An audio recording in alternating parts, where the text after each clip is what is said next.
This liberal fruitcake right here thought he was slick. I know he was thinking, oh my god, if I have on this like super lib lawyer, he's definitely going to destroy Trump. Surprise, he didn't. What he actually did was, without even realizing it, he proved how smart Trump is and how right Trump is with some of these strategies, how he's dealing with migrants. And this guy doesn't even realize what he just said. Top-notch lawyer, huh? It's itsSeanDaniel here, and I do apologize for exposing you guys to Johnny Jazz Hands over here with his fingernail polish. But trust me, it's worth it. Let's go. Oh my god, what am I doing? With more evidence that when it comes to President Trump's approach to immigration, the cruelty is not only the point, it is now the policy.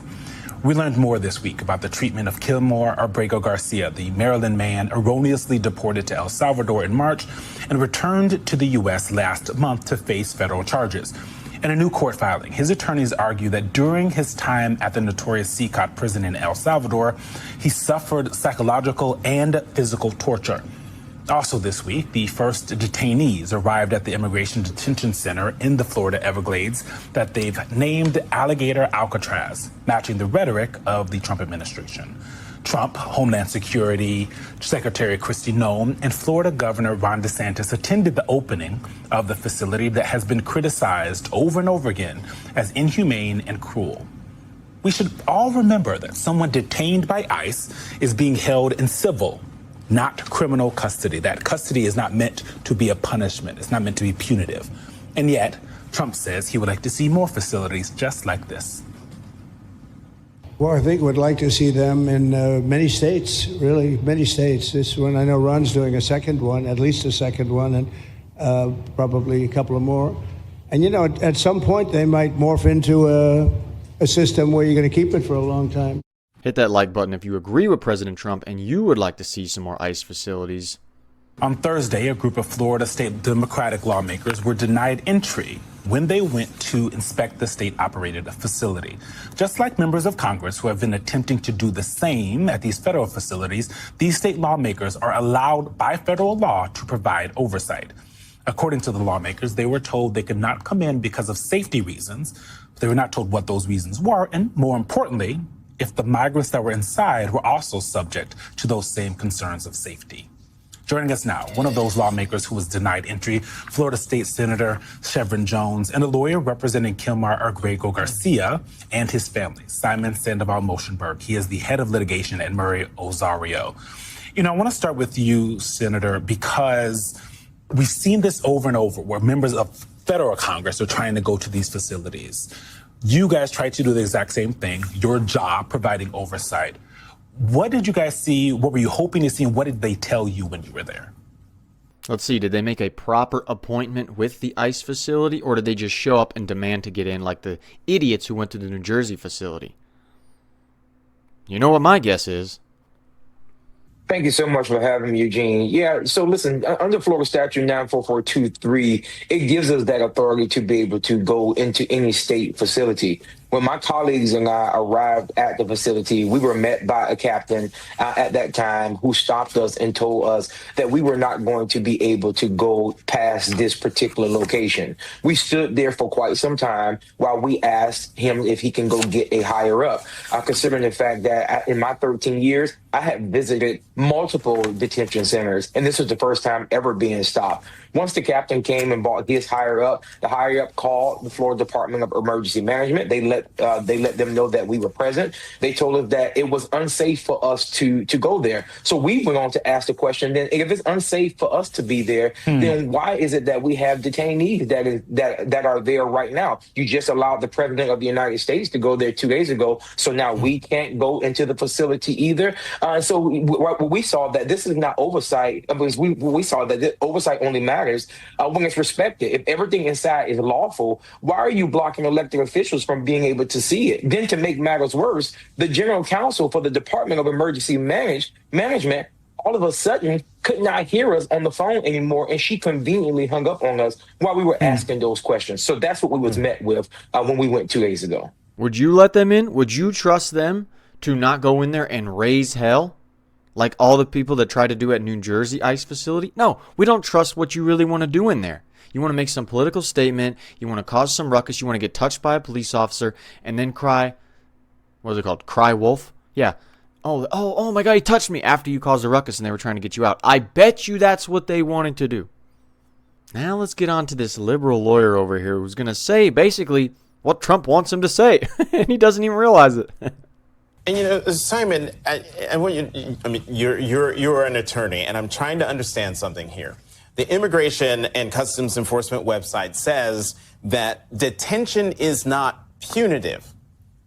And I wonder how that squares with what we're seeing with this setup that the president and the administration, and there's even a sign, I don't know if you saw it in the B-roll there, that this place they're calling Alligator Alcatraz. How is that a non-punitive facility? Yeah, it's very clear that none of these measures that they're taking, especially Alligator Alcatraz, they're doing because it actually, increases their operational efficiency or operational capacity or any operational reasons at all. It really is about just scaring the pants off of immigrants, right? The same with using Guantanamo Bay. It's got to be extraordinarily costly for them to be sending folks to the Alligator Alcatraz as opposed to the detention centers that they already have built that are, relatively proximate to the cities where the courthouses are. Just like it's got to be extraordinarily expensive for them to be flying folks over to Cuba to maintain them at Guantanamo Bay. The reason is not any operational reason. It's just the message that it sends to immigrants. What they're trying to do is just scare the pants off of people. And I'm afraid to say that it's actually working. Yeah. No, duh, that's why they're doing it. They also need beds, as Tom Homan has stated. They need places for people to go. But no, duh, that's why they're doing it.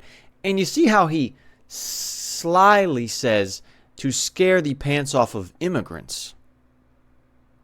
But he's not willing to say illegal immigrant, which is why they're being detained, because they broke the law. They disobeyed a deportation order. No, can't say illegal.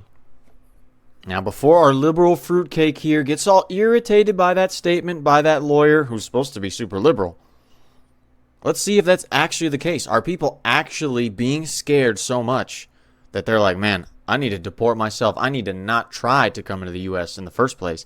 But then if I'm here, do I need to deport myself? Well, let's hear from Daddy Trump and Kristi Noem. Don't know how to do her accent or her sound. About how many people are actually self-deporting because of all the tactics the Trump administration is putting into effect. Mr. President, you and the Secretary have both said that many people have self-deported since you came back into office. Yeah. How many is many, and has the rate gone up? How do you see the tempo of that moving forward going on?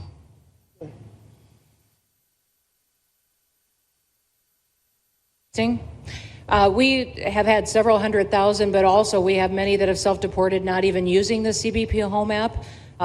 When I have gone to these other countries to negotiate security agreements and information sharing on criminals, who's coming and going into their countries, they report that hundreds of thousands have come home that weren't on our radar, that they are coming home on their own and self-deporting because they want the chance to be able to go back to America someday. So we believe it's over 1 million, possibly more than that. I'm asking all of those countries for their information on what they have of individuals that may have returned home, that they have taking advantage of their programs to help them become a part of their civilization again too. So we know it's over 1 million, but we have to, I'm getting more information and that number will grow. If they don't leave, they never get the chance to come back. If we have to take them out, and we will, they'll go out. But they never get a chance to come back. The other way, we actually make it a little bit easier for them to come back. Okay? Thank you. Good question. Thank you.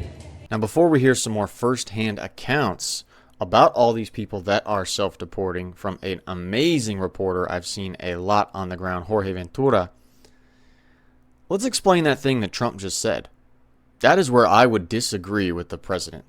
Once you leave, it is not that easy to come back to the U.S. legally so you can live and work. You have to have a super specialized skill to get a work visa or some other situation with like some special hotels and resorts. Like I knew some in Charleston, South Carolina that had a lot of immigrant workers legally from like the Caribbean islands. But like if you're European and if you're from Australia, if you're from the UK, it's not that easy to just immigrate legally to the US so you can stay, work, and live. Yeah, you can come as a tourist pretty easily, but that is not that easy. But it's still possible, and it's better than getting a deportation order where you cannot come back at all.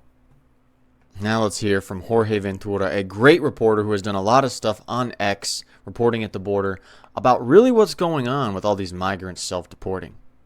We're seeing another trend spurred by President Trump's illegal immigration crackdown. That is migrants choosing to self-deport. The migrants typically doing so in an effort to avoid a final order removal that could possibly permanently ban them from the U.S. News Nation's Jorge Ventura is live in San Antonio. And Jorge, some people arrested in the L.A. protests have already opted to self-deport. Yeah, that's right, Nicole. And we're starting to see this growing trend of migrants choosing to self-deport either before they're arrested by federal agents, and now we're learning that even after now. In a new effort to encourage migrants to leave on their own, the Department of Homeland Security announcing that migrants who do choose to self-deport through the CBP Home app will not face what is being called failure to depart fines. And these fines can reach up to $1,000 per day. Now, in addition, the agency says that migrants that do choose this option will get a free flight home, $1,000 exit bonus, and will have the opportunity sometime in the future to enter the United States again legally. Now, immigration attorneys say that more migrants are starting to self-deport to avoid an ICE arrest. Leaving on their own. I've never seen that before. Not in this numbers, never in this numbers. Seldom would you see someone returning to their home country or to another country on their own. But now it's just happening in mass numbers, and I see it here in my practice.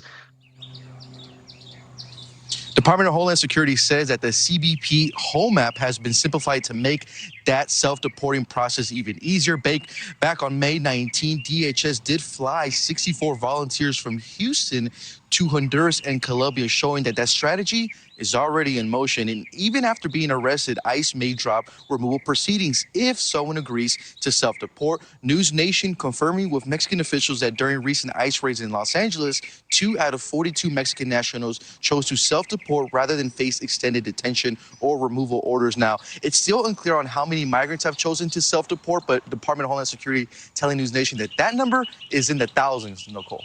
So that immigration attorney is confirming that tons and tons of people, like nothing he's ever seen before, are self-deporting from the grand old US of A. Law enforcement is making it so streamlined and simple for these people to self-deport, probably because it's the easier process. They have them right here, just go. If we have to do this whole proceeding and court stuff, and it can linger and linger, and then we have you backed up in the beds at these detention centers, just go. And they won't have to face fines of up to $1,000 a day. That I did not know, man. So they're giving them every reason to self-deport. Plus, when they put up the threat of places like Alligator Alcatraz over here, what does it do?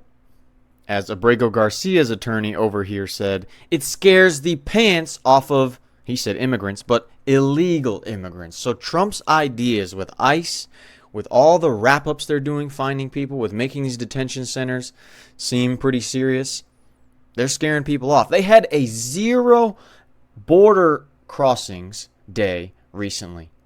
0 encounters. People are like, you know what? I'm not messing with ICE. I'm not messing with Trump. I can wait till I get a legal thing to go to the U.S. now. So I'm sorry, Mr. Fruitcake. Your whole Trump is evil, Trump is bad, he can't do that to immigrants. Well, it's actually working to, where are you? Right here. It's actually working to clean up the country. It's itsSeanDaniel here, and if you want to see some Democrats melt down like Pencil Neck Adam Schiff or Balloon Head, as John B. Mia said in one of my recent videos, click on this video right here. You'll enjoy seeing them be mad, trust me. And I will see you in the next one, possibly that video. Thanks for watching.